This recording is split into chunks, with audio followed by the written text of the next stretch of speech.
The slightest twitch of my finger was enough to jolt Julian awake. His bloodshot eyes snapped open, fixing on me with an intensity that bordered on desperate. "Luna," he breathed, his voice thick with relief. "You're awake."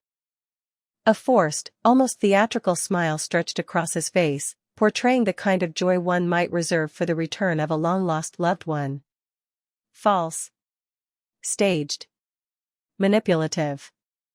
With immense effort, I coaxed my lips into a weak, trembling smile.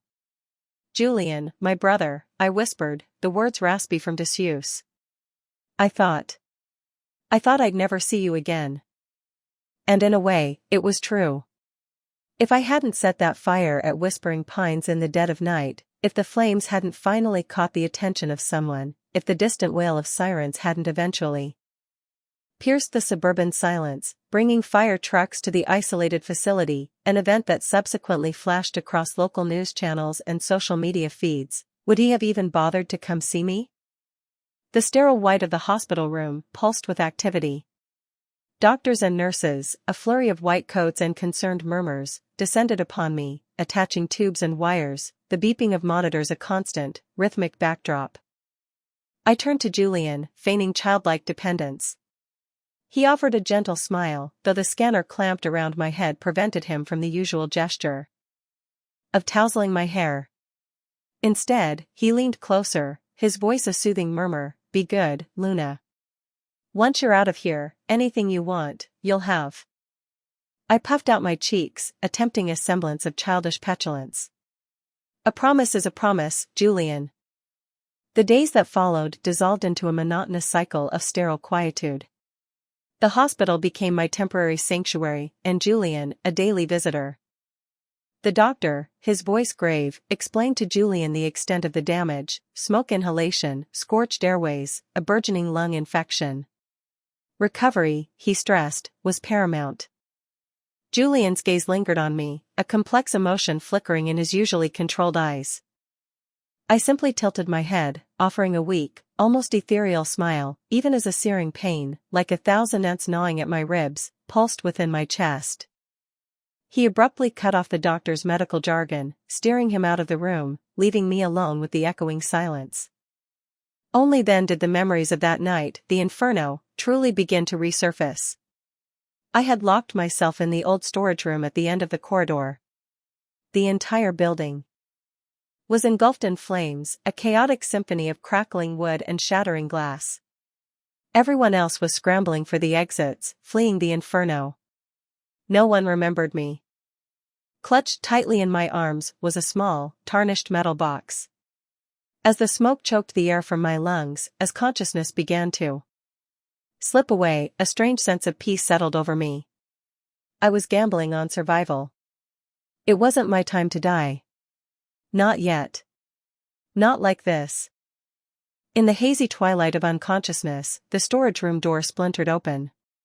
A figure, a silhouette against the raging orange, lunged towards me. The figure I had both longed for and loathed, the one who haunted my every waking thought. As Julian's arms scooped me up, I allowed my eyes to close, a chilling satisfaction settling in. The gamble had paid off. Weeks later, in the manicured serenity of the hospital garden, I sat perched in a wheelchair, gazing up at Julian, my voice laced with a practiced fragility. "Julian, my brother, Whispering Pines is gone. My little metal box. Gone too. It's all so heart-wrenching." He knelt beside my wheelchair, his fingers gently tracing the bandages wrapped around my hands.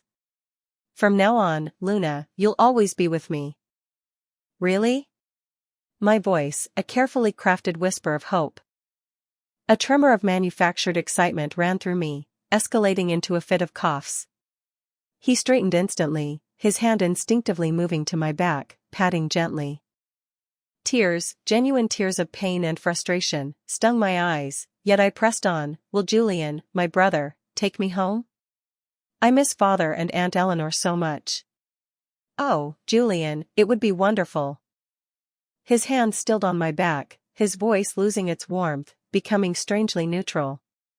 "Luna really wants to live with Father and Mother again?" I nodded eagerly, a pathetic eagerness I hoped was convincing. Yes, I whimpered.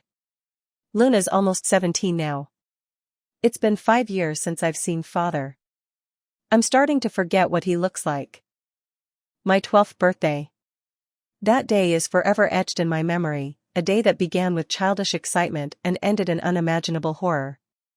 Mother had picked me up from school. The plan was to collect father from his office and then home for my party. I remember seeing her bright smile as I rushed out of the school gates. I waved goodbye to my friends, reminding them not to forget my party that evening, and hopped into the passenger seat. The car ride was filled with my chatter, regaling her with the trivial dramas and excitements of school life. Mom, you won't believe it. The student giving the flag-raising speech today?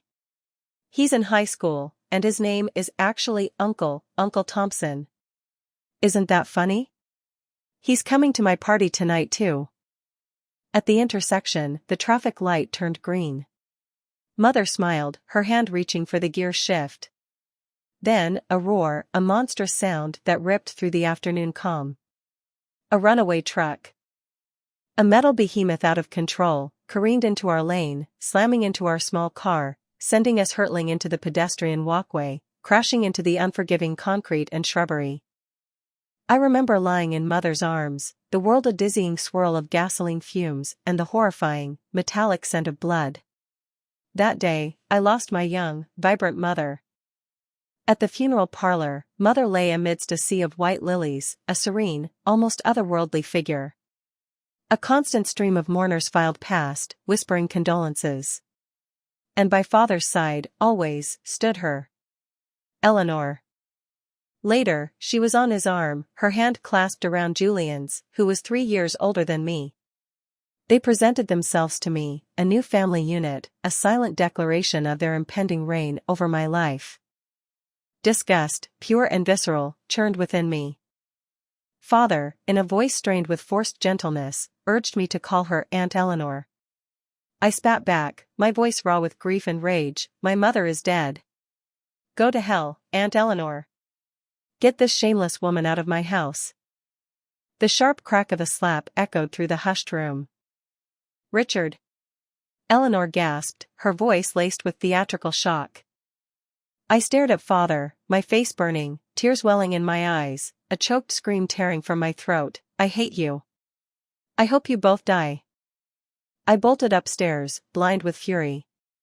At the top of the landing, I collided with Julian, then 15, already towering over me. He was unnervingly handsome, a cold, sculpted beauty, inheriting his mother's sharp features. He wordlessly offered me a handkerchief. I snatched it, crumpled it in my fist, and stomped on it with my small, patent leather shoe. Staring up at him, my voice trembling with hatred, I hissed, fake. Disgusting. Hypocritical. Phony. You're all evil. Had enough? He leaned down, his hand rising, not to strike, but to hover menacingly close to my throat. His dark brows furrowed, his thin lips barely moving as he whispered, "If you're not a good girl, Luna, Big Brother will have to punish you." My breath hitched in my throat. Fear, cold and sharp, pierced through my rage. I was silenced. From then on, I avoided Julian like the plague. We traveled in separate cars, maintained separate lives, as much as was possible under the same roof. But I never feared Eleanor or Father. They were simply reminders of my mother's vacant place, fuel for the burning hatred that festered within me, growing like a poisonous vine. My exile to Whispering Pines, the orphanage, as I bitterly called it, was precipitated by my clumsy attempt to poison Eleanor's coffee. She had smiled sweetly as she took a sip, then promptly collapsed, foaming at the mouth. She was rushed to the hospital, stomach pumped, and miraculously recovered 2 days later. By then, I was already settling into the sterile, regimented routine of Whispering Pines, a place of forced quiet and watchful eyes. I suspected she was deeply hurt, betrayed by the child she had tried, however awkwardly, to embrace. During the brief, volatile period we had lived together, she had endured my constant hostility, always shielding her small injuries from Father, knowing it would only bring down his wrath upon me. But this time, she didn't come to bring me home. She had finally, truly, given up. I lifted the hem of my hospital gown, revealing the faded bruises that still mottled my waist. These were the remnants of Julian's punishments, administered in the cold, impersonal space of his bedroom after each of my childish acts of rebellion against Eleanor. The pain had been excruciating, leaving me gasping for breath beneath him, tears streaming down my face. Each time, the same chilling question, "Are you going to be a good girl now, Luna?" "Yes," I would sob, breathlessly. "I'll be good." Taking a shuddering breath, I would close my eyes, wipe away the tears, and think, "Good your ass." My constant defiance, my relentless provocations, only intensified the bruises on my waist and wrists. Even long after I was sent to Whispering Pines, the ghostly outlines of those bruises would resurface during my solitary showers, a constant reminder of my powerlessness. I would scrub at them furiously, trying to erase both the physical and emotional stain. The official story, crafted by father and disseminated through his loyal secretary, Mr. Wang, was that I had been sent abroad, with Julian, for schooling.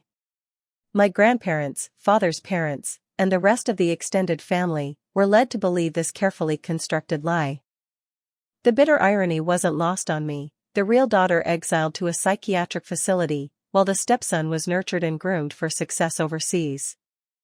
5 years passed. Julian, polished and impeccably groomed, returned, stepping smoothly into the corporate world, poised to take over the family empire. When Mr. Wang, ever loyal, relayed this news during one of his carefully orchestrated visits to Whispering Pines, I tossed aside the letter I had been painstakingly composing. To Julian, a letter filled with carefully crafted pleas and veiled accusations. "Julian is back," I said to Mr. Wang, my voice flat. No need to write to him anymore. But Julian, it seemed, had conveniently forgotten me. Weeks turned into months. Hidden in the shadows of the facility's rarely used garage, I meticulously siphoned gasoline, hoarding it in stolen containers. Finally, one cool evening, my plan reached fruition. I clapped my hands together, a strange, manic glee bubbling inside me, and twirled under the dim glow of the garage's single light bulb. I disabled the fire extinguishers, pilfered the master key from the unsuspecting night watchman, and then, with a trembling hand, ignited the trail of gasoline leading towards the storage room door. A clean, efficient act of destruction. No one, I thought, could be as clever as me. The day Julian came to collect me, rain lashed against the car windows, blurring the world outside into a hazy watercolor. The surface of the glass steamed with condensation, and in the swirling mist, my own reflection stared back, a ghostly, unsettling smile twisting my lips. The driver was unfamiliar, yet vaguely recognizable, young, with a sharp, watchful gaze. A flicker of recognition sparked in my mind, but the effort to place him triggered a sharp throb behind my temples. I pushed the thought away, the pain too insistent. Julian and I sat in the back, separated by an invisible chasm of years and unspoken resentments. "Father isn't well, Luna. When you get home, you'll need to be considerate of him." Julian was reciting the prepared script, outlining the new family dynamic. I offered a noncommittal, "Sure," my gaze fixed on the rain-streaked window. Suddenly, a hand, strong and insistent, grasped my chin, turning my face away from the window, forcing me to meet Julian's gaze. His brows furrowed slightly. "Luna, you're not being a good girl again." The words, so casually spoken, triggered a visceral reaction. The carefully suppressed memories of Whispering Pines, of Julian's punishments, flooded back. My waist and wrists throbbed with phantom pain. I leaned into him, wrapping my arm around his, resting my head on his shoulder. A faint, unfamiliar scent, expensive cologne, emanated from his suit. "I'll be good," I murmured, my voice muffled against his jacket. "I'll take good care of Father and Aunt Eleanor." A warmth, unfamiliar and unsettling, pressed against my head. He was stroking my hair. "Good girl." I ground my teeth, a silent, internal snarl. Just wait. Closing my eyes, I pretended to sleep, shutting out his presence, the oppressive weight of his control. Back at the house, the supposedly ailing father was nowhere to be seen. Instead, Eleanor, radiating an almost unsettling cheerfulness, bustled around the kitchen, announcing she was preparing a welcome home feast. A strange, morbid curiosity compelled me. "Don't you hate me?" I blurted out, the question hanging in the air, raw and accusatory. She glanced at Julian, a fleeting, unreadable expression crossing her face, then turned back to me, shaking her head. Her hand, surprisingly gentle, cupped my cheek. "Luna, you've grown so tall. So beautiful. It's wonderful to have you home." I stood there, frozen, utterly bewildered. How could she be so saintly?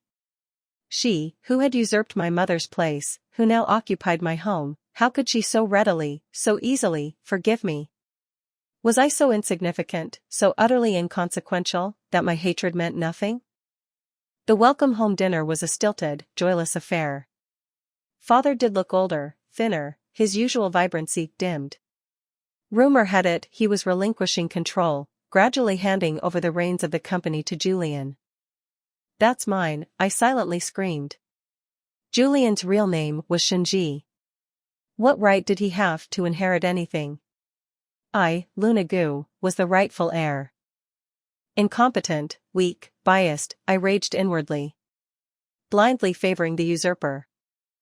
At 17, I was thrust back into the world, no longer confined to the sterile walls of Whispering Pines.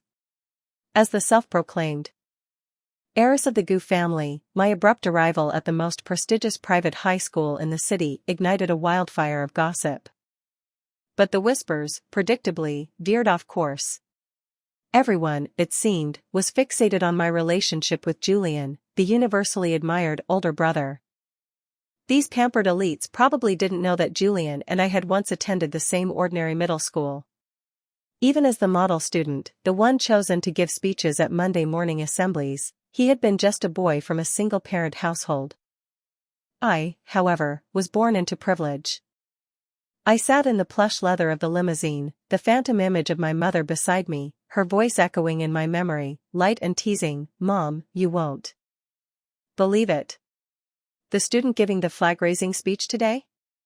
He's in high school, and his name is actually Uncle Thompson. Isn't that funny?" And in the rearview mirror, the ghost of that model student, the real Julian, pedaled his bicycle home, a solitary figure receding into the distance, swallowed by the city's sprawl, left far behind in my gilded wake. The memory dissolved. I picked up the stack of files, walking towards the third row, the window seat. That seat belonged to Ethan Hua, the class president. He was slumped over his desk, headphones clamped over his ears, lost in his own world. I settled into the empty seat beside him, my gaze fixed on him, unblinking, silent. 1 minute. 3 minutes. 5 minutes. How long are you going to stare? The boy finally opened his eyes, his brow furrowed in annoyance. Still undeniably handsome, even with the scowl. I pushed the files across the desk towards him. He glanced down, skimming the cover page.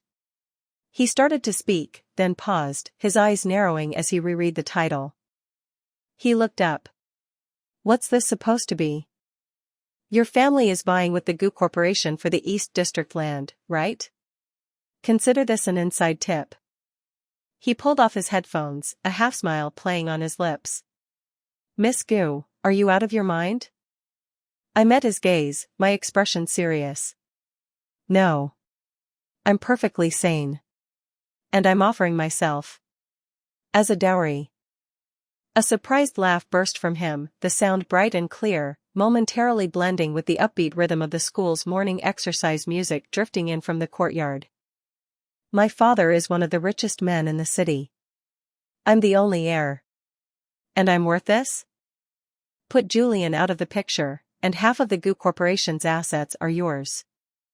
His smile faded. He studied me, his gaze intense, almost predatory. "No way. Goo siblings fighting? Come on, that's ridiculous. We're only 17, 18. We can't possibly outmaneuver Julian, the old fox. Unless we try. And I suspect the Goo Corporation is hiding something about my father's health. He's had stomach issues for years. When my mother was alive, she used to make him special herbal remedies. After she died, and he lost my grandfather's financial support, he started working himself to the bone. He's been coughing up blood. I think it's turned into cancer. Julian's already taken over parts of the company. I paused, letting the information sink in. Once Julian has full control, Hua Enterprises will be the first to suffer. Ethan stared at me, disbelief warring with a dawning comprehension in his eyes. Luna Goo, he breathed, you're a traitor, aren't you? Shut up. We leaned closer, heads bent over the files, plotting and strategizing. To challenge Julian, we both knew, everything hinged on father. One evening, I brought Ethan home, introducing him to Eleanor. Aunt Eleanor, this is Ethan Hua. He's my boyfriend. Ethan, charming and polished, extended his hand, offering a polite greeting. Eleanor blinked, a flicker of confusion in her eyes, glancing from Ethan to me, then back again. Huh. A dry, humorless laugh cut through the awkward silence. Julian stood in the doorway, his expression unreadable, a shadow falling across his face. A servant hurried forward, relieving him of his briefcase, helping him off with his tailored suit jacket. He loosened his tie as he walked towards us, a controlled, almost predatory energy radiating from him. Passing us, he paused, his gaze sweeping over us, a sardonic smile twisting his lips. Luna, you're truly impressive. Landing a catch like young Master Hua. There was an undercurrent to his words, a subtle mockery that made my skin crawl. I forced a brittle smile, mirroring his sarcasm. You too, Julian. I'm eagerly awaiting the wedding invitation for you and your future wife. He tugged at his tie, balling it in his hand, his dark eyes locking onto mine. One corner of his mouth lifted in a chillingly amused smirk. Very well. And then, he turned and ascended the stairs. My hand, clasped in Ethan's, was slick with cold sweat. I hadn't dared to meet Julian's gaze directly, only catching glimpses of his retreating figure from the corner of my eye. Only when he disappeared from view did I finally exhale a long, shaky breath. At dinner that evening, father, too, seemed momentarily taken aback by Ethan's presence.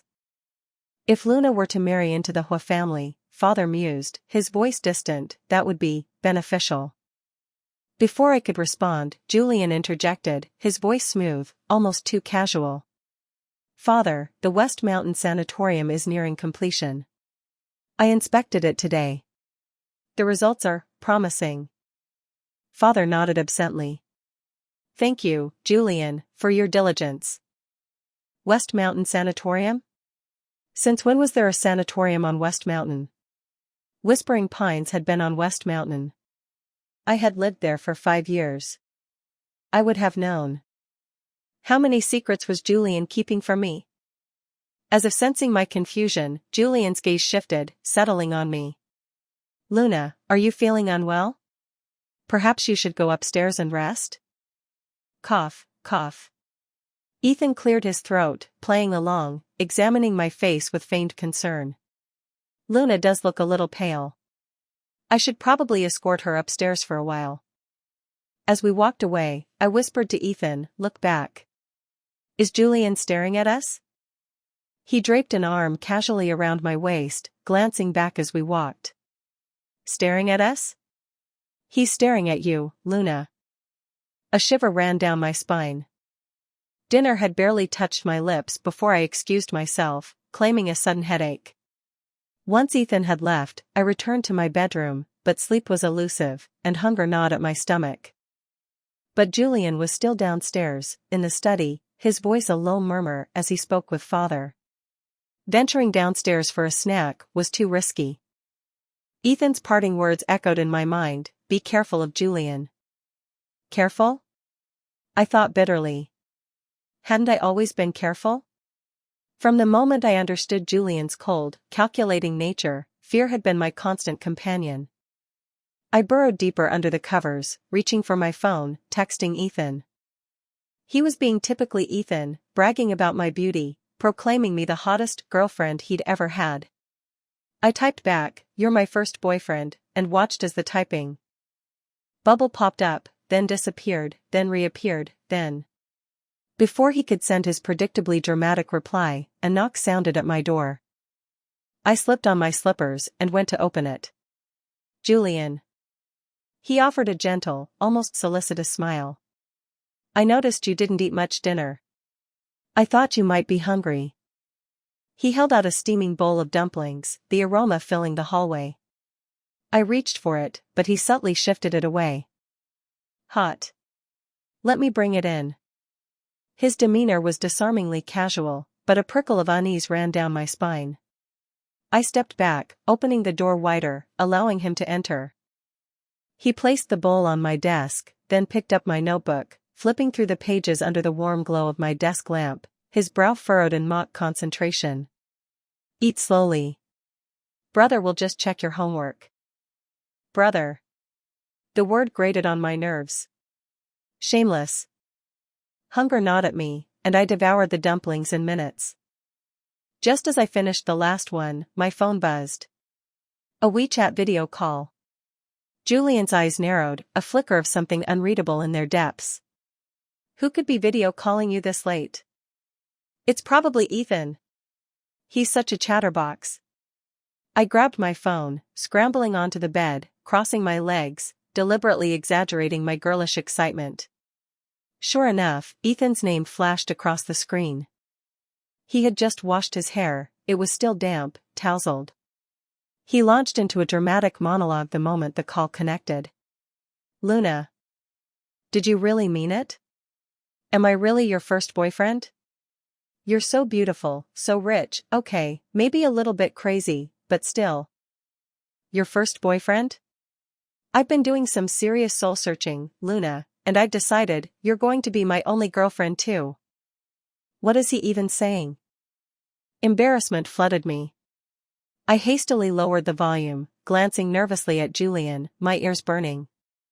His gaze was fixed on me, his eyes dark, unfathomable. The casual mask had slipped, revealing something colder, more dangerous beneath. The subtle shift in his demeanor sent a jolt of fear through me. I knew this look. This was Julian when he was angry. I grabbed my phone, scrambling off the bed, pulling on my shoes, all the while babbling into the phone, "Just a sec, Ethan, I'm going out onto the balcony. We've already met each other's parents, what's the big secret?" Fine, whatever you want." "Don't be silly, it's because..." The hand I had reached out to grasp the doorknob was suddenly covered, enveloped in a cold, strong grip. I froze, every muscle tensing. Julian. He had moved so silently, so quickly, I hadn't even registered his approach. He was standing directly behind me, his body a solid wall against the door. His dark lashes lowered, veiling his eyes. His other hand snaked around my waist, reaching across my chest, snatching the phone from my grasp. His thumb pressed the power button, holding it down until the screen went black. He tossed the silenced phone onto the floor, near my feet. His voice, low and dangerously soft, brushed against my ear. "Luna, you're not being a good girl." Despite the tremor of fear that coursed through me, I forced myself to meet his gaze, my voice trembling but defiant. "And what exactly have I done wrong?" He released my hand from the doorknob, his own hand replacing mine, his thumb pressing down on the lock button in the center. The door clicked, the lock engaging. We were trapped. "What are you doing?" Panic tightened its grip around my throat. This Julian, this cold, controlled stranger, was terrifyingly unfamiliar. 5 years. 5 years separated us. Coming back into his orbit, I had foolishly assumed he was still the same vulnerable, resentful boy I remembered. I was so wrong. Julian, the 20-year-old heir apparent to the Gu Empire, was a force to be reckoned with. Luna, he said, his voice deceptively gentle. Break things off with Ethan. Ethan was a charade, a pawn in my game. Break up? What was there to break? Without the pretense of a relationship, our fragile alliance, our shared purpose, would crumble. I spun around, trying to push past him, but he didn't budge, his body an unyielding barrier. Frustration, hot and suffocating, surged through me. I glared up at him, my voice laced with venomous sarcasm. You're being ridiculous. If you're so bored, maybe Father can arrange a blind date for you. A humorless chuckle escaped his lips. And if I insist on interfering? What will you do, Luna? Hire Ethan to assassinate me? Or perhaps marry him and wage corporate war for control of Goo Enterprises? Or maybe, you'll beg Father to let you intern at the company, digging up dirt, hoping to send me to prison? My face paled, the blood draining from my cheeks. You know? I stammered, disbelief and a growing dread washing over me. A chillingly cold smile touched his lips. My darling sister is plotting my downfall, trying to bury me 6 feet under. As your big brother, how could I not pay attention? The absurdity of it all, the twisted, perverse game we were playing, made me want to scream. I laughed, a hollow, desperate sound. What kind of big brother are you? Shinji, you've been playing the prince for too long, you've forgotten you were born a snake in the grass. You and your mother stole everything from me, you locked me away in that hellhole for 5 years. And now you talk about caring? Rage choked my voice. 4. 5 years, I wrote to you every month, begging you to let me come home. And you? You never replied. You kept me locked away like a prisoner. That fire, you must have known it was me, right? When you came to rescue me, I almost wished we'd both burn to ashes together. But then, the news reports, they all vanished. Conveniently erased. Every day after school, you used to follow me on your bike, didn't you? You were mapping out my routine, my vulnerabilities. Waiting for the perfect moment. You and your mother. You orchestrated that car accident, didn't you? To get rid of Mom, to clear your path to the top? You and your mother are both despicable. I should have poisoned her coffee with real poison. I should have finished the job. Crack. A searing pain exploded across my face. My cheek burned, tears instantly welling in my eyes. Finally, the dam broke. I sobbed, great, wrenching sobs that shook my entire body. Hit me. Hit me again. Just kill me already. This family, this home, it had been shattered the moment Mother died. Father's slap 5 years ago hadn't broken me completely. But Julian's slap tonight, it finally extinguished the last flicker of hope. I was an outsider. Forever. Julian lifted me bodily, carrying me to the bed, laying me down with a surprising gentleness. He loomed over me, his dark eyes boring into mine. I hit you, he said, his voice low and intense, to shock you back to reality. What did I say that was wrong? I choked out, my voice thick with tears. Everything, he said, his voice softening, becoming almost tender. Everything you just said was wrong. Utterly, devastatingly wrong. Luna, he continued, his voice dropping to a near whisper. I looked up at him, my gaze blurred with tears, and heard him say, West Mountain is prime real estate. The land is incredibly valuable. It's zoned for luxury resorts and retirement communities. There's no orphanage there. Then? Whispering Pines, what was it? A sanatorium. I stared at him, speechless, comprehension dawning slowly, painfully. To be precise, he corrected, his voice gentle, but unwavering, a sanatorium specializing in the rehabilitation of patients with mental health conditions. Luna, he said softly, his voice filled with a strange mix of sorrow and something akin to tenderness. After Aunt Eleanor passed away, you retreated into yourself. You couldn't process your grief. You started seeing me and Mother as Villains. You kept harming Mother, cutting her with small knives. The doctors diagnosed you with severe dissociative identity disorder. They said you needed intensive, controlled therapy. Otherwise, you were a danger to yourself, and to everyone around you. You said. I wrote you letters. That you never replied. But you said you never received them. Mr. Wong told me you liked to write and draw. In your room, then fold the papers and put them in a metal box. He said they were all letters to me. They're in my drawer now. And you were wondering why there were no news reports, no television coverage of the orphanage fire. Because, Luna, you only locked yourself in the storage room. You set fire to yourself. You were trying to kill yourself. His voice broke slightly. You were so determined to protect everyone else, you made sure no one else was harmed. You even stole the watchman's keys, so we couldn't get to you, couldn't open the door. Was it because you hated us that much? You must have been so confused, so hurt. He reached out, his fingers brushing away the tears streaming down my face. His touch was surprisingly gentle. He continued, his voice barely above a whisper. You blamed me for not letting you come home. But did you ever really look at the nurses, the staff who cared for you every day? Sometimes, Father was there, disguised as a visitor.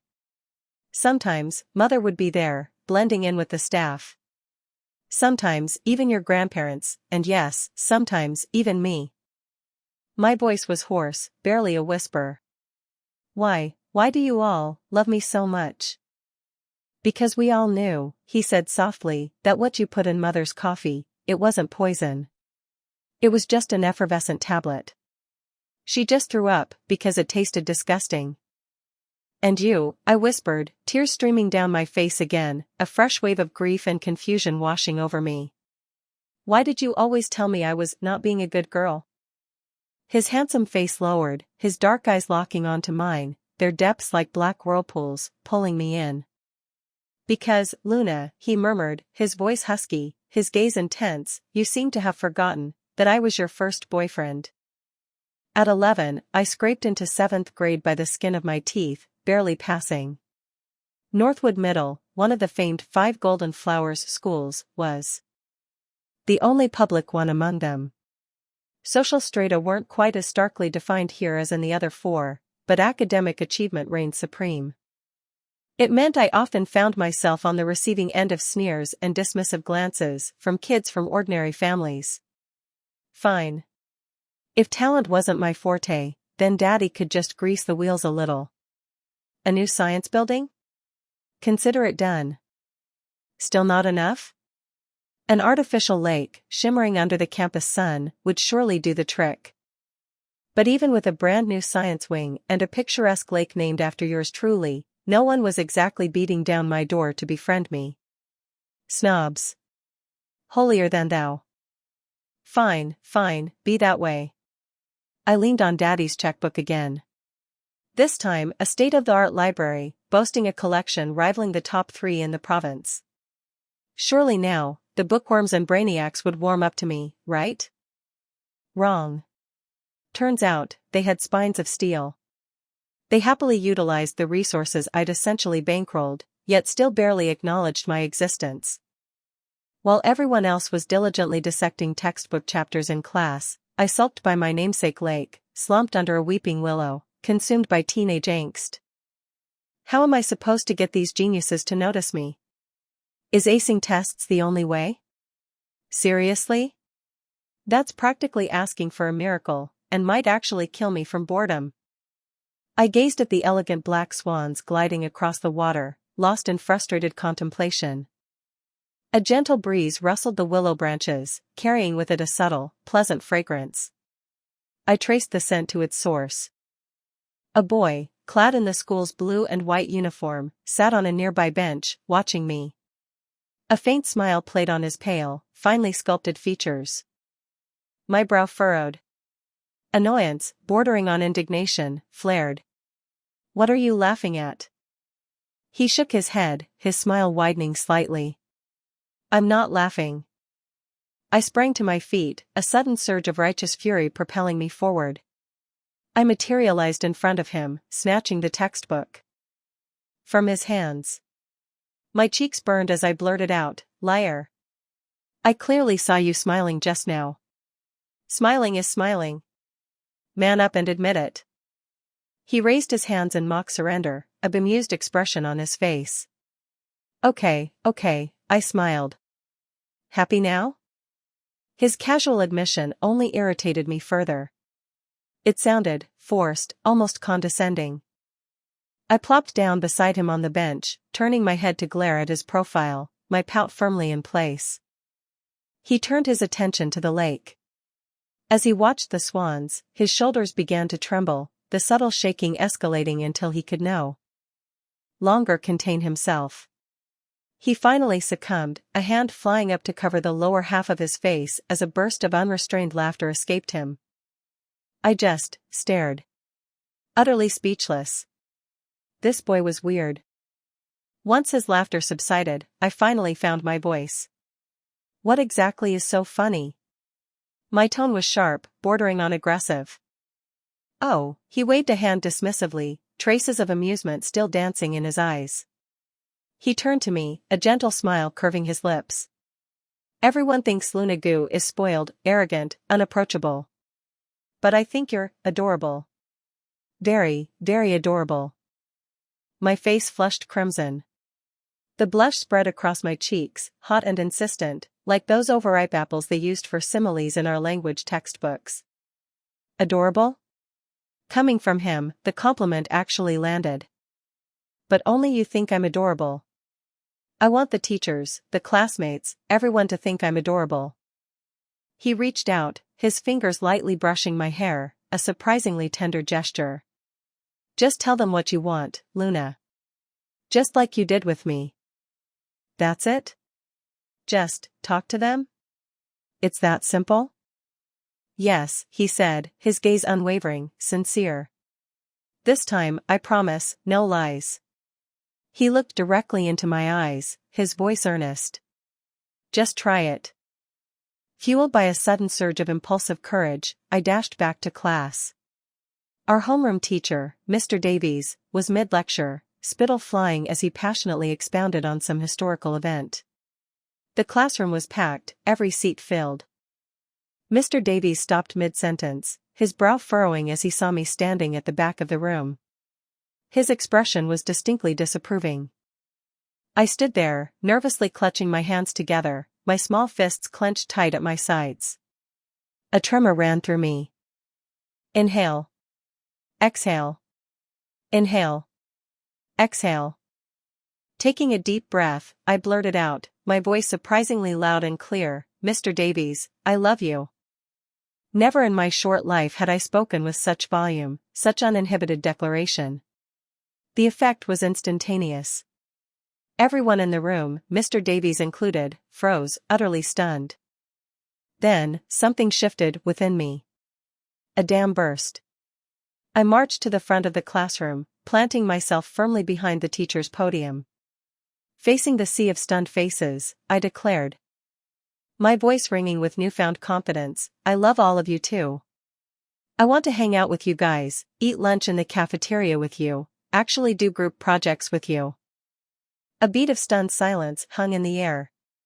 Then, a ripple of applause, hesitant at first, then growing into a thunderous ovation, erupted from the class. I had achieved my dream of a genuine middle school life. But the boy by the lake, the one who had given me the courage to speak, had vanished. I searched for him, but he was nowhere to be found. It wasn't until the following year, in 8th grade, during a Monday morning assembly, that I heard the headmaster announce, "And now, we have a speech from senior from class 12A, Ethan Bell, on the topic of..." Ethan? I stared at the familiar, handsome face on the makeshift stage, a wave of realization washing over me. Ethan. As the assembly dispersed, I sprinted through the throng of students, pushing and shoving my way forward until I finally managed to grab the hem of Ethan Sr.'s uniform jacket. He turned, a flicker of surprise in his eyes as he recognized me. "Ethan Sr., are you free tonight?" I asked breathlessly. I'd like to invite you to my birthday party. I'll send an invitation to your class later. He smiled, nodding. I'd be happy to come, Luna. That birthday party, the only one Ethan ever attended, became, in the blink of an eye, a somber, surreal funeral. And after that day, no one ever celebrated my birthday with me again. That night, Julian held me close, nestled together under the warm duvet. He stroked my back in slow, soothing circles, over and over, patiently, tirelessly. As dawn painted the eastern sky with pale hues of gray and pink, neither of us had slept. I burrowed deeper into his chest, my voice muffled against his pajama top. Julian, brother, I've been thinking all night. Memories, so many memories are coming back. But, how come? Tears welled up, unbidden, soaking into the soft fabric of his shirt. How come I can't remember any of the memories of us being together? Being in love? Hush, little one, he murmured, his voice low and comforting. He bent his head, pressing a soft kiss to my forehead. If you can't remember, then just don't. As day fully broke, Julian called the school, fabricating an elaborate excuse for my absence. Then, he drove me himself to West Mountain Sanatorium. Nestled by the sea, surrounded by lush gardens and birdsong, it truly was a haven of tranquility. My former orphanage was just one of the many buildings scattered across the sprawling grounds.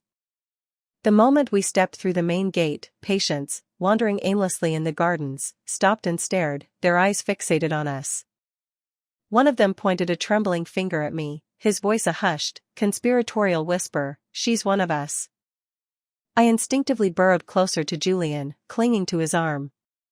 He gently guided me towards the administration building. Inside the director's office, Dr. Albright, the head psychiatrist, conducted a brief, perfunctory evaluation. Her condition is improved, he declared, his tone clinical. The secondary personality hasn't surfaced in quite some time. The patient needs continued support, close companionship. And absolutely no stressors. Secondary personality? My lashes fluttered down, veiling my eyes. Was it my other self who had lived through those memories of being with Julian? If so, then that other self had to be eliminated. From that day forward, I consciously worked to dismantle the walls of resentment and distrust I had built around myself, tentatively reaching out to my family, striving to mend the fractured bonds. My absence from school stretched into days. Ethan, ever persistent, showed up at the house the very next afternoon, his car overflowing with an absurd assortment of gifts, gourmet chocolates, plush toys, the latest video games. He was there to cheer me up, he announced, his grin wide and cheerful. Luna, you need to break things off with Ethan. Julian's words from the other night echoed in my mind the moment I saw Ethan. And so, I did. I turned to Ethan, my voice flat, devoid of emotion. It's over, Ethan. We can't see each other anymore. He reached out, playfully tapping my forehead with his finger. What are you talking about, silly girl? As soon as graduation is over, we're getting engaged, remember? I stepped back, my expression unwavering, my tone firm. It's over, Ethan. We can't see each other anymore. The playful smile faded from his face, replaced by a look of bewildered concern. Wait, are you serious? Is this some kind of joke? No joke. I've changed my mind. I want to be with Julian, my brother, from now on. He doesn't like you. I don't want you around anymore. He's brainwashed you, hasn't he? Just a few days ago, you were handing me classified bidding documents, and now you're defending him? I remained silent, my gaze fixed on the ornate Persian rug at my feet. Then, a hand, possessive and firm, snaked around my waist, drawing me back against a solid body. Julian's voice, cold and dismissive, cut through the tension. Bidding documents? Let her play with them, Ethan. I have plenty more where those came from. Need another set? Ethan's face contorted with fury. He turned on his heel, slamming the door behind him as he stormed out. I instinctively clung to Julian, burying my face in his chest, seeking solace in his embrace, feeling the reassuring pressure of his hand stroking my hair. "Luna," he murmured, his voice low and soothing. "How about brother transfers you to a different school? A fresh start?" A new wave of unease washed over me. I hesitated, considering his offer, but ultimately shook my head. Julian gently pulled me back, cupping my face in his hands, his thumbs softly tracing the curve of my cheeks, his gaze intensely focused on mine. "Why not, little one?" I don't want to go to school anymore," I confessed, my voice barely a whisper. "I just want to stay with you. Forever." His expression softened, a strange, unreadable emotion flickering in his eyes. My face nestled against his palm, seeking warmth, seeking reassurance. "Julian, brother," I pleaded, my voice small and fragile. Help me drop out of school." My request to drop out was swiftly and decisively denied. Father, alerted to my latest whim, intervened.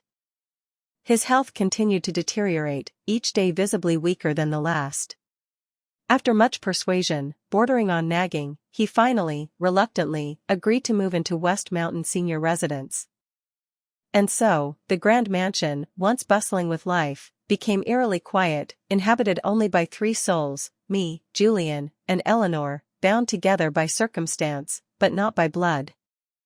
An unsettling feeling settled over me, a constant, low-grade anxiety. An unspoken unease, a sense of being watched, of unseen eyes following my every move. It felt like something was lurking in the shadows. The final exams of senior year loomed. I politely declined the class farewell dinner, opting instead to return home in Julian's car. The initial thrill of finally being popular in middle school had long since faded, replaced by a weariness that seeped into my bones. Sinking into the plush cushions of my bed, I checked my phone. New message notifications blinked from the screen. I sighed. Ethan hadn't given up. Despite my repeated rejections, his warnings persisted. I'd blocked countless numbers, yet he always found a way, slipping through the digital barriers, his messages always the same: "Be careful of Julian." Julian, dangerous? It seemed ludicrous. Julian was my anchor, my protector, the only constant in my increasingly chaotic world. What could possibly be dangerous about him? Annoyed, I opened the latest message. This time, the content was different, more urgent. "Luna, you're always dozing off in class. Aren't you sleeping well? Insomnia? I'm coming to see you tomorrow. Don't refuse. Julian is probably monitoring you. Delete this message after reading." My heart leaped into my throat, constricting my breath. A cold dread washed over me. In the dim glow of the bedside lamp, the shadows in my room seemed to deepen, to coalesce into menacing shapes. My imagination ran wild, conjuring images of hidden cameras, unseen eyes, watching me from every corner. Panic seized me, paralyzing me with fear. My limbs felt heavy, unresponsive. I stumbled out of bed, my legs unsteady, and blindly ran towards Julian's room, my heart pounding against my ribs. As I reached his door, it swung open, and Julian stood there, silhouetted against the soft light spilling from within, clad in a long, flowing robe. "What is it, little one?" he asked, his voice calm, though a flicker of concern crossed his features. "I heard you running." I launched myself into his arms, clinging to him, tears streaming down my face, a sob tearing from my throat. Terror, raw and visceral, consumed me. "Hush, now, little one," he murmured, his voice soothing, his arms wrapping around me, holding me tight. "Brother's here. Don't be afraid. Sleep with brother tonight. It's okay." Julian emerged from the bathroom, a warm, damp cloth in his hand, gently wiping away my tears, his touch tender, reassuring. My eyes, wide and unblinking, remained fixed on him, searching his face, desperately trying to decipher the emotions hidden beneath his carefully composed mask. I could find no cracks in his facade, no hint of deception. Later, nestled in the soft expanse of his bed, we lay side by side, facing each other, my head resting on his arm, my smaller frame cradled against his broad chest. His other arm lay across my waist, a constant, grounding presence. My voice, still trembling slightly, broke the silence. "Julian, brother, this house is too quiet. It's scary. Could I invite some friends over tomorrow? To keep me company?"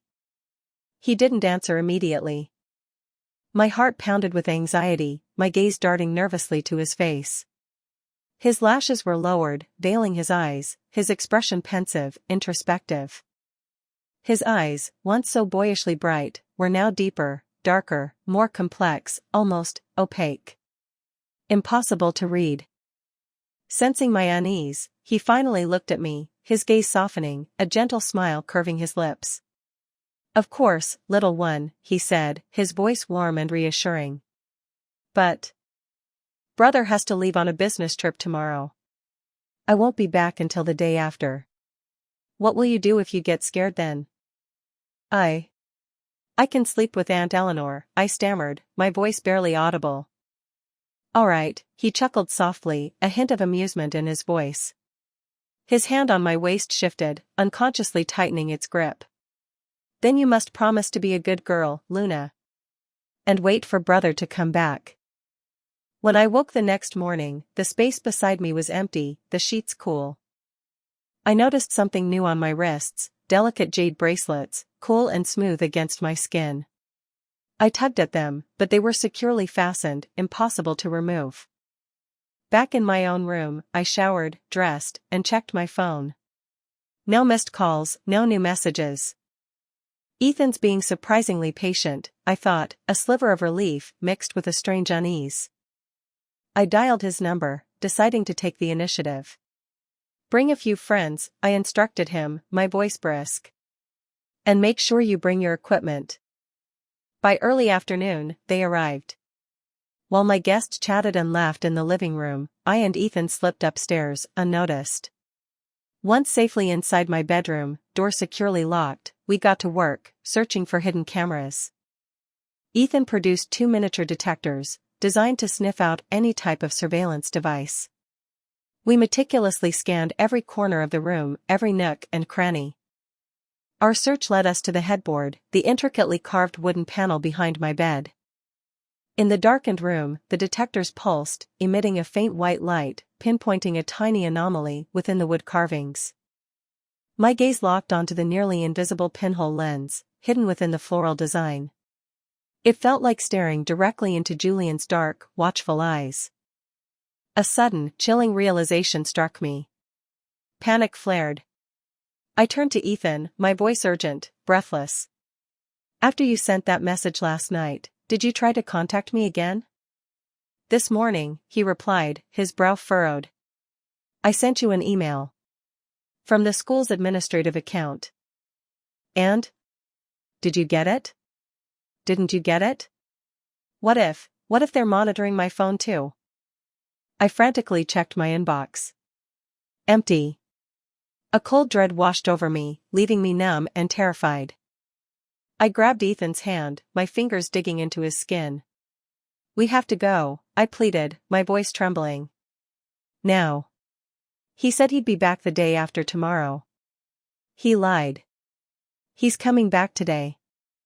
Ethan, understanding dawning in his eyes, nodded. He grabbed my hand, pulling me towards the door. We slipped out of the room, tiptoeing down the stairs. The living room was eerily silent, the laughter and chatter gone. Only Eleanor's housekeeper, Mrs. Davis, remained, tidying up. "Miss Luna," she said, her voice placid. "Mrs. Bell said the weather was lovely. She took your friends to the botanical gardens in the back." The botanical gardens. A sprawling, meticulously landscaped area behind the main house, a personal paradise created by my father.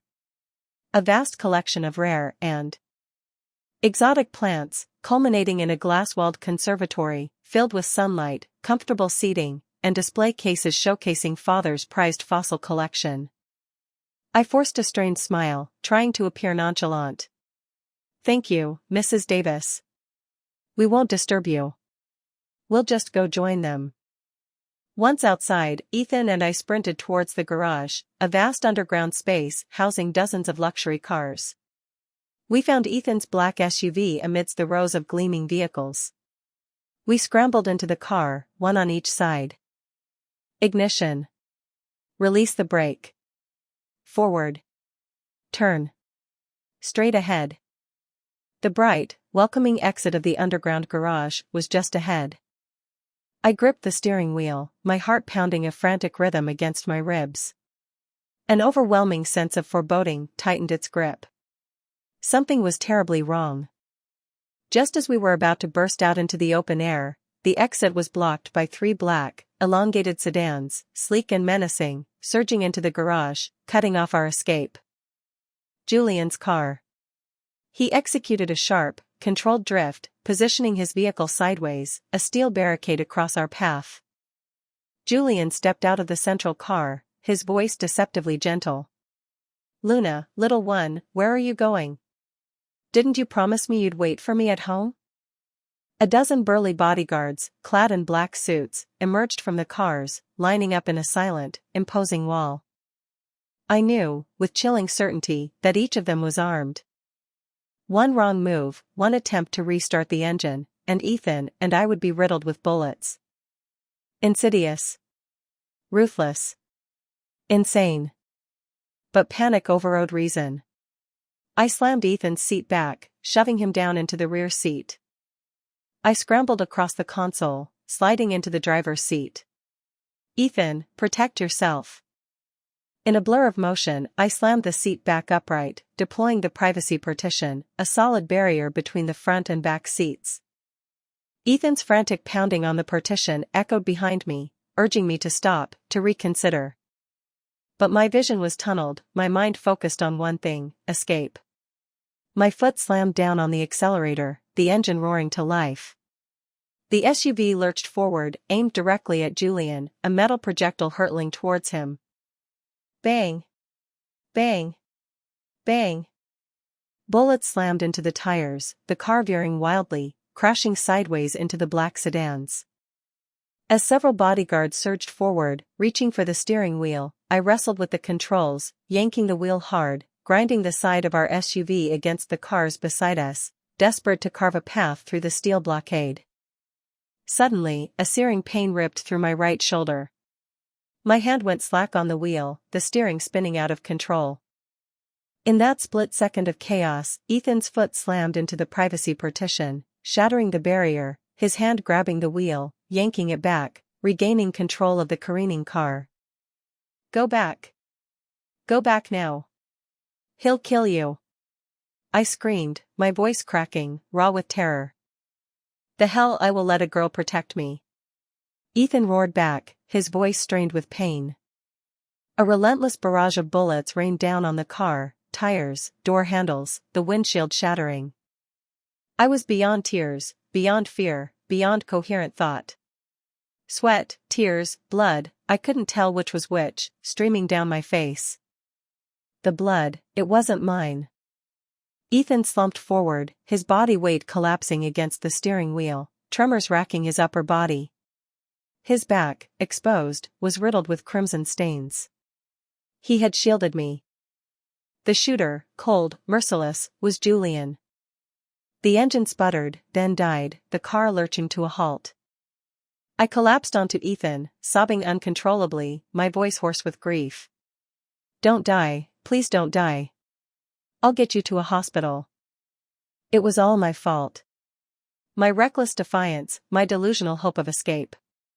I should have known, I should have accepted, that I was trapped, that I could never escape Julian's grasp. I should have just obeyed. I should have begged for mercy. But now it was too late. The car door was wrenched open. Strong arms lifted me, pulling me out of the wreckage, into a familiar, terrifyingly familiar, embrace. My hands clutched at his coat, desperately, helplessly. "Please. Please save him," I sobbed, my voice broken. "I was wrong. I was so wrong, brother, I'll never run away again, please, please save him." Julian's hand pressed against my wounded shoulder, his fingers probing the bullet wound. Blood welled up, staining his pale fingers crimson. "Does it hurt?" he asked, his voice low, almost gentle. Pain, sharp and agonizing, throbbed through my shoulder, threatening to overwhelm me. I nodded, weakly. "Good," he murmured, his voice barely audible. "It should. Because mine hurts much, much more." I was back in West Mountain Sanatorium. The familiar faces, the whispering patients, crowded at the windows, pointing, murmuring, their voices just loud enough to be heard. "Look, it's one of us. She's back." Julian, clad in a long, black coat, gripped my hand tightly, tucking it deep into his coat pocket, his touch a strange mix of possessiveness and comfort. I moved like a ghost, hollowed out, numb to the world, deaf to the echoing whispers around us. The second personality I had so desperately wanted to eradicate had nearly consumed me, trapping me, irrevocably, in Julian's orbit. In the director's office, Dr. Albright's gaze was disapproving. "Her condition has deteriorated significantly. I told you, no stressors." "What happened?" I sniffled, tears welling up again, seeking refuge, behind Julian's shoulder. Dr. Albright shook his head, sighing. "Mr. Bell, I need to treat Miss Gu alone. Her condition is far too unstable." I clutched at Julian's hand, pleading, shaking my head, begging him not to leave me alone. He bent down, stroking my hair, his voice soft and soothing. "Be good, little one. Brother will be right outside, waiting. Don't be afraid." I remained frozen in that pleading posture, clinging to his hand, until Julian left, the door clicking shut behind him, leaving me utterly, terrifyingly alone. "All right, stop staring at the door. Come with me." Dr. Albright's voice snapped me out of my daze. He adjusted his rimless glasses, perched on his prominent nose, his blue eyes studying me intently. After a moment, he propped his chin on his hand, offering a curt, almost grudging, assessment. "You're a resilient little thing, aren't you? Keep that up." Wordlessly, I followed him deeper into the sanatorium, into a sterile, gleaming neuroscience lab. Immaculately clean, devoid of any extraneous decoration, no trace of listening devices, no cameras. He removed his glasses, placing them carefully on the counter. Running a hand through his salt and pepper hair, he continued, his tone sharper now. "I warned you. Don't provoke him. Are you trying to get yourself killed?" My voice was defiant, though laced with a tremor of lingering fear. "He's a monster. He deserves to die." The image of Julian, cold and implacable, gun in hand, shooting Ethan, flashed through my mind, igniting a fresh wave of rage. "Oh ho ho, so you've given up on your Julian, brother routine now?" Dr. Albright chuckled, a dry, humorless sound. "That Julian is dead. He killed him. I'm going to avenge him." "Maybe not," Dr. Albright countered, his voice suddenly thoughtful. I turned to him, my eyes widening, a spark of hope flickering within me. "Are you saying Ethan can come back?" "Statistically speaking, yes. Ethan, or rather, Shinji, is the primary personality. Julian is the secondary. A subconscious construct can only maintain control for so long. Eventually, it will collapse." "But, what if Julian refuses to disappear?" I asked, my voice small, laced with doubt. "Have you ever considered," Dr. Albright said, his gaze piercing, "that sometimes, the gentle Julian, the Julian who wouldn't hurt you, the Julian who always says yes, that Julian might actually be your Shinji, your Ethan, fighting to break through? Shinji has been struggling, Luna. You have to trust him." Half an hour later, I pushed open the office door and practically threw myself into the arms of the figure waiting just outside. I didn't know if Shinji, if Ethan, could feel my embrace, but all I wanted was for him to return, to reclaim his life, to protect me from the darkness that was Julian. The father who stood between us was now confined within the sanatorium walls. Eleanor, deemed negligent in allowing my escape, was also now under Julian's care, effectively imprisoned within the mansion. The sprawling house, once a symbol of family and wealth, was now empty, echoing, inhabited only by Julian and me. No, not just 2. 3. Julian, me, and the ghost of Shinji, the real Ethan, trapped within. "Can you carry me to the car?" I asked, my voice soft, pleading. "I'll shield you from the snow." The sky had turned a heavy, ominous gray, the first snowflakes of winter beginning to fall. At the sanatorium windows, the patients pressed their faces against the glass, their hands fluttering, catching snowflakes with childlike glee. I overheard snippets of their whispered, gossipy conversations. "Look, it's one of us. She's carrying her normal fiancé home. Why doesn't he move in here with us? Because he's more dangerous than us, smarter than us. He'll kill us all." I asked Julian, his Ethan, why he didn't just leave me at the sanatorium. He was carrying me piggyback style, his voice rumbling against my back. "Because," he said, "I want to keep you, in my heart." "Julian, brother," I murmured, my voice hesitant. "Tell me, how did we fall in love?" He stopped walking, his footsteps crunching in the newly fallen snow. He stood there, silent, for a long, long moment, before finally replying. "I lied. Back then, you didn't even know me. I could only watch you from afar." My eyes stung, tears pricking at the corners. "Julian, brother," I persisted, my voice thick with emotion. "Do you remember our first meeting by the lake? You complimented me." Vaguely," he said, his voice distant. "What did I say again?" "Liar." I sniffled, my voice trembling slightly. "You said I was adorable. A soft chuckle escaped his lips. His arms tightened around my legs, lifting me higher on his back. "Did I? Those were the days, weren't they?" So, there was no real us, no shared past, no love story to remember. It was all Julian's fabrication, a twisted fantasy. In my 17 years, there had only been one true connection, one real feeling, a secret, unspoken crush. On him. On Shinji. On Ethan. He was the first stranger, the only person, who had ever called me adorable. Very, very adorable. He was the one who had shown me how to be brave, how to express myself, how to ask for what I wanted.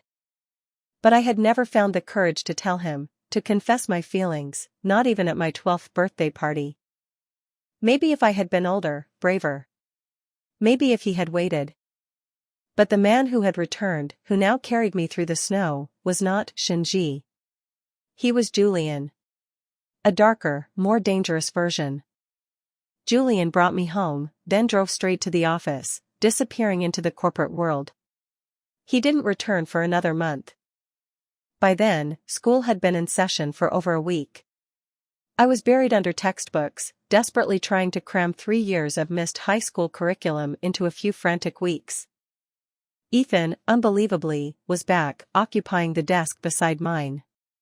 True to form, he was being a disruptive presence, constantly fidgeting, making noises. Snap. His pen, twirling between his fingers, went flying across the room. Before I could even glare at him, he launched into his usual teasing banter. "Little Luna, you're breaking my heart. All work and no play? Your poor boyfriend almost died for you, remember? Spent a whole miserable winter vacation smelling like antiseptic in a hospital bed." I couldn't help but smile. "You're being dramatic. Take it up with Julian Bell. He's the one you should be complaining to." "Whoa, your voice. It's starting to sound just like him." I froze, my smile fading. My lashes lowered, concealing my reaction. "Really?" "Yeah, seriously. It's creepy. You need to get out of here, Luna. Apply to a college out of state. Far, far away from him. And run off into the sunset with you? Nice try, Ethan. Hey, a guy can dream, right? Give your old class president a shot, Luna. Ethan was nice. Loyal, brave, and undeniably wealthy and well-connected. Perfect husband material, in theory. But with the Gu Empire now effectively under Julian's control, what was the point? I looked at him, my expression serious. Ethan, you're my best friend. Truly. If you ever need anything at all, just ask. I'll be there for you. A bitter smile twisted his lips. He shook his head, his eyes filled with a mixture of sadness and disapproval. Cold, Luna. Really cold. The next day, Ethan's desk was empty. I asked his deskmate, "Where's Ethan?" "Didn't you hear, Luna? He left. He's going abroad." Shouldering my heavy backpack, I walked home, exhaustion settling deep in my bones. In the living room, Mr. Chen, the family lawyer, Mr. Wang, father's secretary, and Julian were gathered around the coffee table, a thick stack of printed documents spread out before them, covered in dense legal jargon and official red seals. Julian was the first to notice me. He smiled, gesturing for me to join them. I obediently sat down beside him. Mr. Chen pushed the documents towards me, his tone deferential. "Miss Gu, these are all of Mr. Richard Gu's assets, stocks, cash, properties. We just need your signature." Underneath the official seals, Julian's signature, Julian Bell, was already scrawled across the pages in bold black ink. "What's this?" I asked, confused.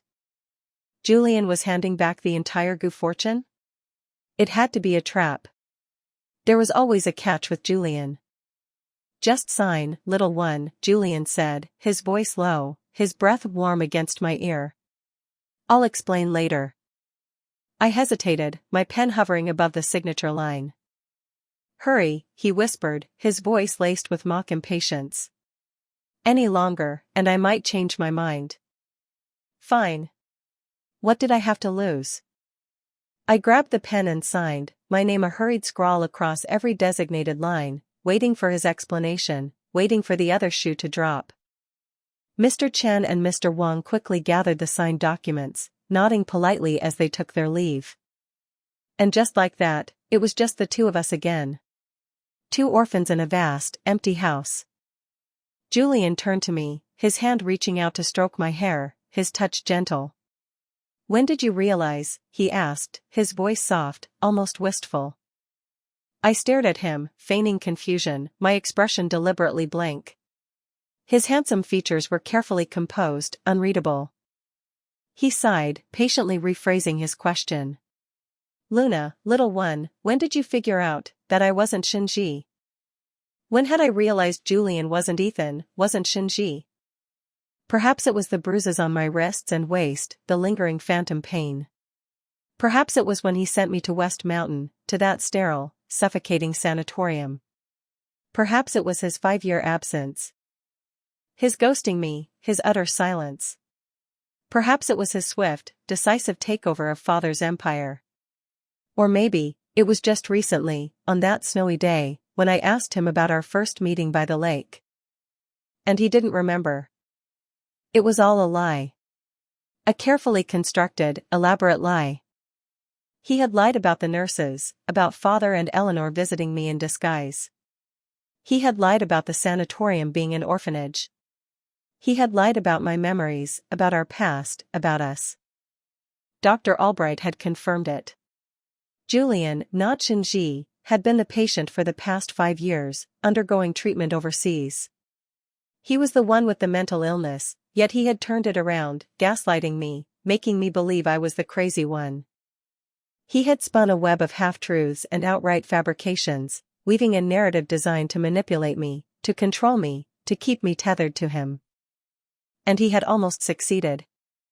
But when exactly had I seen through his charade? I searched my memories, reaching back, sifting through the layers of deception. And then, it clicked. It was that day. The day father had slapped me. I had run upstairs, tears streaming down my face, and collided with him on the landing. He had leaned down, his eyes dark, his voice low and threatening. If you're not a good girl, brother will have to punish you. Brother. Not Shinji. Not Ethan. Brother. Julian, silent, still, waited patiently, his gaze unwavering, as I recounted my realization, laying bare his carefully constructed deception. When I finished, I looked at him, my voice soft, almost hesitant. So, what are you going to do now? A slow smile spread across his face, a hint of something dark and unsettling in his eyes. Brother is heartbroken, little one, he murmured, his voice laced with mock sorrow. I think I won't tell you. Julian, deeply wounded by my rejection, by my unraveling of his carefully constructed lies, retreated back into the depths of his fractured psyche, sinking into a prolonged, unresponsive state in his sanatorium bed. Dr. Albright, exasperated, tapped my head, his annoyance palpable. Little troublemaker, he sighed. You can't go a day without tormenting him, can you? I nodded, a small, almost sheepish smile curving my lips. Maybe I did enjoy pushing his buttons, just a little. My head throbbed from the doctor's tap. Was it really my fault he was so breakable? But then, a sobering thought struck me.